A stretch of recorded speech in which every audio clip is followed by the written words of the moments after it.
And you're back on the bonus stage. Now, Warhammer is a game which has just been released, Warhammer Online.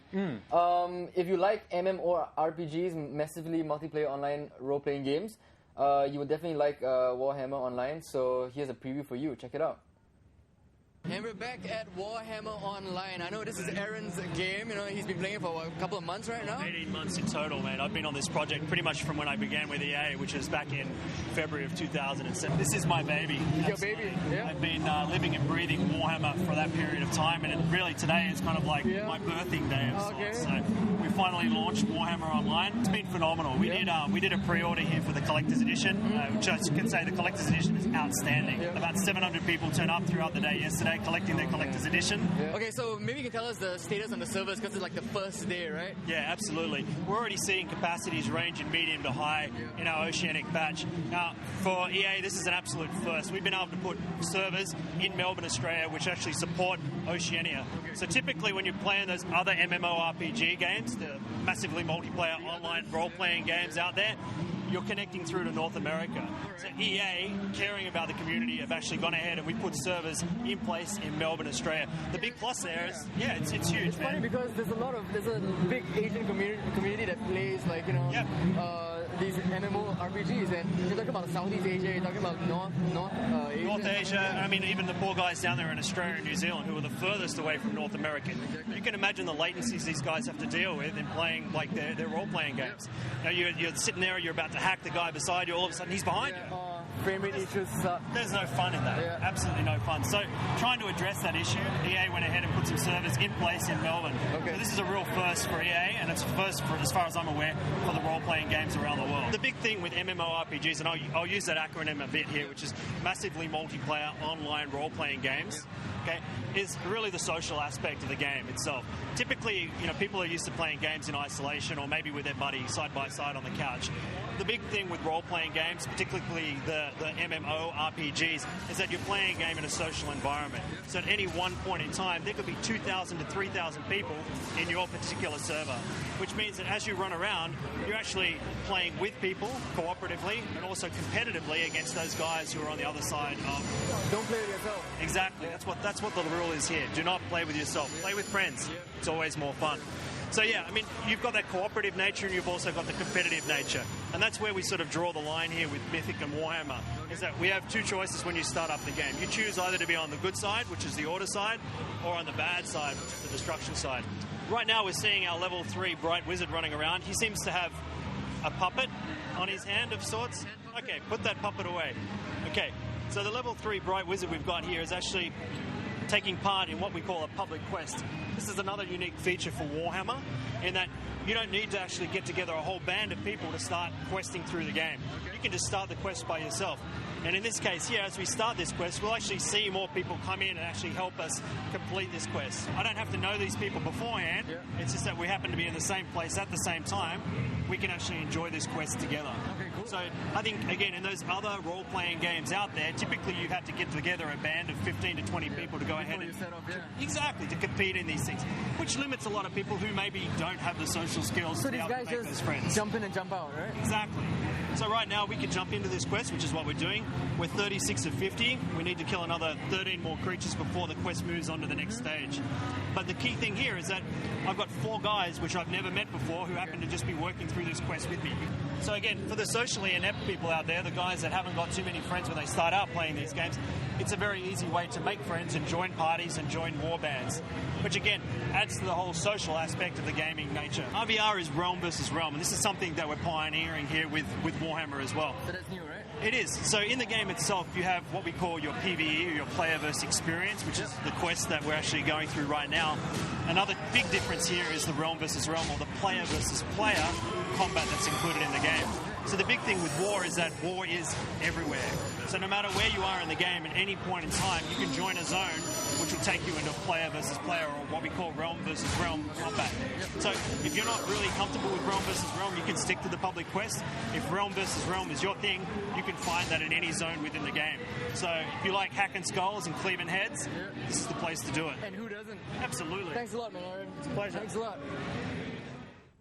Very informative, man. Thank Okay, you. next up, we actually have previews of 2 beautiful pieces of tech. One's on the beautiful game, and the other is known to be aesthetically beautiful. That's right, check it out.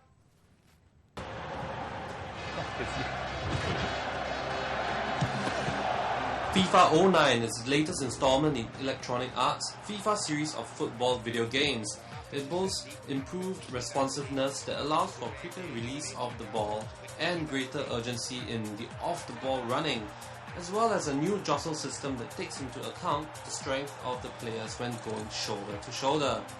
FIFA also has a completely revamped collision system which calculates speed, weight and power when the players collide. This is because each player has their own individual strength and power statistics depending on their body characteristics. Well, FIFA is available in stores now.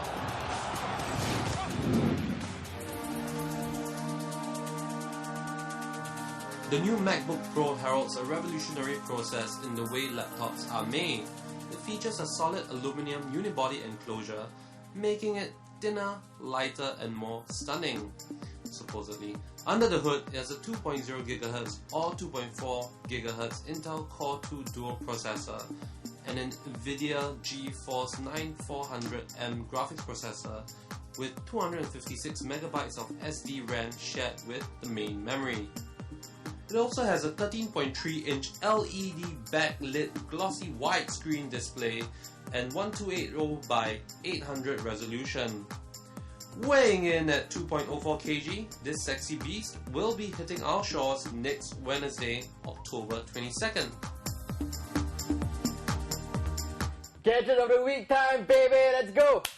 What do we have for iPod. these people this week, my That's friend? right. The new iPod Nano is available in 8GB or 16GB and in 9 amazing colors. So let's check it out now and see how it looks. And here we have the iPod Nano. Mac makes such sleek and beautiful little shiny things, and iPod Nano is no different. It comes in different colors, right? This model. They all have this sort of chromatic sheen, shine. Total of 9 colors. Nine colors, wow. They fit every mood, I guess. The spectrum. Spectrum. Rainbow is how many colors? I don't know. Okay, never mind. It's also a curved aluminum design, and it's apparently the thinnest iPod ever. But I think the cool thing is that it has a built-in accelerometer. Right? It's for it actually goes hand in hand with the cover flow. So it's like when you want to show your friends, check out this album. Accelerometer will sort of detect it and turn the album the other way around. Well, in addition to the whole watch video and play games in a natural landscape perspective, we also have a shake to shuffle function for the iPod Nano, which isn't new actually, right? Isn't new? Yeah, it was in a Sony Ericsson. I think it was a W580i phone. It was like a Sony Walkman phone, and you could also shake it. We tested it out, right? The shake to shuffle function. Yep. And we realized that it's a bit difficult to shake when I shook it like that. Doesn't change. But only when you do it a bit more force, then it changes. There you go. I tested out sprinting, and it doesn't. Oh, sprinting doesn't as well. Doesn't change. I mean, if you're not gonna be one of those those health freaks and put your iPod right here and then go running with it, then it's probably not going to change. If you put it up here like most normal people do, or in your bag, then you'll be fine. It's not going to change anything. Okay. So it also has a genius function. Say you're listening to a song that you really like, and you want to hear other great tracks that go great with it. Apple's breakthrough genius technology creates a playlist from songs in your library. It's pretty cool. Yeah. It's like having your own highly intelligent personal DJ. It's kind of like those softwares, like those websites like Pandora and Last FM. They sort of build up this whole list of songs which they might think will suit your preference. Voice recording function when used with new remote and mic headphones. So if you're reporters like us and we go for meetings, you can sort of hook it up and go, please speak into the mic. So, Yep. That stores up to 4,000 songs and 16 hours of video. This little nifty device retails for 248 Sing dollars for an 8GB one and 328 for a 16GB one. Yeah, I think that is fair enough. Yeah. So there you have it.